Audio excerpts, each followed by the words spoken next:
বা যেই ভীষণটার কথা আমরা বলতেছি বৈষম্যহীন সমাজে, সেটা এই বাজেটের মধ্যে দিয়ে আসে। এটা 1 বছরের জন্য বাজেট হলেও সেটার বাস্তব ভিত্তিক হলেও কিন্তু সেটার নতুন বন্দোবস্তের যে আকাঙ্ক্ষা, অর্থনৈতিক রূপান্তরের যে আকাঙ্ক্ষা, সেই আকাঙ্ক্ষার পূর্ণ প্রতিফলন ঘটেনি বলে আমরা মনে করছি।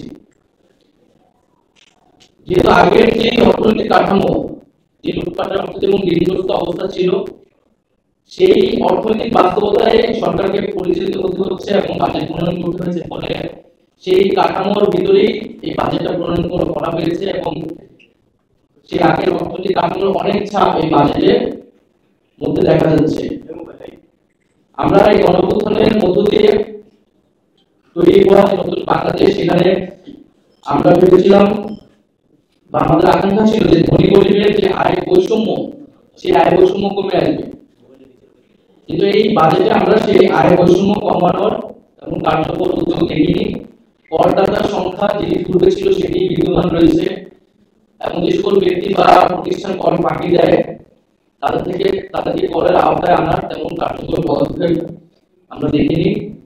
এর ফলে নিম্নবিত্ত এবং মধ্যবিত্তের উপর যে চাপ ছিল, করের চাপ, সেটি কিন্তু অব্যাহত থাকবে। কিছু পণ্যের, নিত্য প্রয়োজনীয় পণ্যের কর কমানো হলেও আমাদের কিন্তু তাদের উপর যে চাপ, সেই চাপ কিন্তু গুণগতভাবে আসলে কমবে না। দ্বিতীয়ত আমরা বলছি যে এই জুলাই গণঅভ্যুত্থান শুরু হয়েছিল বেকার সমস্যা থেকে, কর্মসংস্থানের আন্দোলন থেকেই কিন্তু এই গণঅভ্যুত্থানের সূত্রপাত।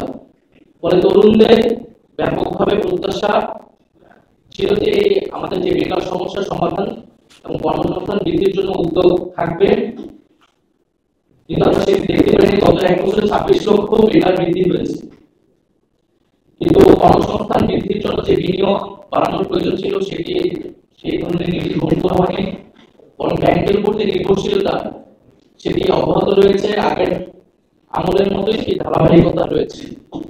ফলে এই বাজেট থেকে বা এই অর্থনৈতিক পলিসি থেকে আসলে যে কর্মসংস্থান বৃদ্ধি হবে বা বেকার সমস্যা নিরসন হবে, কার্যকর হবে, সেটা আমরা মনে করছি না। শিক্ষা, স্বাস্থ্য এবং বিজ্ঞান প্রযুক্তি খাতে তেমন নতুনত্ব নেই। বরং শিক্ষায় ন্যূনতম 2% বরাদ্দ থাকাটা আমরা উচিত বলে মনে করছি এই সময়। সেটা 1.7% হয়েছে। একইভাবে স্বাস্থ্য ভবন খাতেও সে বরাদ্দ বৃদ্ধি হয়নি। আর একটি গুরুত্বপূর্ণ বিষয় হচ্ছে যে প্রবাসী শ্রমিকদের বিষয়ে আমরা চেয়েছিলাম যে তাদের প্রতি সরকারের নজর থাকবে এই বাজেটে। কারণ এই অর্থনৈতিক ভঙ্গুর অবস্থা থেকে কিন্তু রেমিটেন্স, প্রবাসী শ্রমিকদের যে রেমিটেন্স আমরা পাই তাদের থেকে, সেটা একটা গুরুত্ব বহন করে এই অর্থনৈতিক ব্যবস্থার উন্নয়নের জন্য। কিন্তু আমরা দেখছি যে প্রবাসী কল্যাণ মন্ত্রণালয়ের বাজেট কম রয়েছে, সেটি প্রায় প্রবাসী কল্যাণ মন্ত্রণালয়ের বাজেট অর্ধেক করা হয়েছে এবং এটা আমরা নিন্দা জানাচ্ছি এবং আমরা মনে করি যে এই বাজেটটা প্রবাসী কল্যাণ মন্ত্রণালয়ের বাজেট কমানো উচিত। কারণ এই আমাদের প্রবাসী ভাইরা তারা কিন্তু নিজেদের উদ্যোগে বিদেশে যায়, দেশের এই প্রবাসী কল্যাণ মন্ত্রণালয় থেকে যতটুকু সুযোগ সুবিধা দেওয়া হয় সেটিও যখন কমানো হয়, তখন আসলে এই সরকারের আসলে প্রবাসী ভাই বোনদের উপরে আসলে তাদের উদ্যোগ কি সেটি পরিষ্কার হয় না। এবং আমাদের দেশের বাইরে যেসব আমাদের দেশের ভাই বোনরা যায়, তাদেরকে প্রাতিষ্ঠানিকভাবে দক্ষ করে তোলার উদ্যোগ যাতে নেওয়া হয়, এটা আমরা জানিয়েছিলাম। কিন্তু উদ্যোগ দেখা গেল যে প্রবাসী কল্যাণ মন্ত্রণালয়ের বাজেট কমানো হয়েছে। এছাড়া ক্ষুদ্র ও মাঝারি ব্যবসায়ীদের প্রতি ইনসেন্টিভ থাকবে, আমাদের এটা প্রত্যাশা ছিল।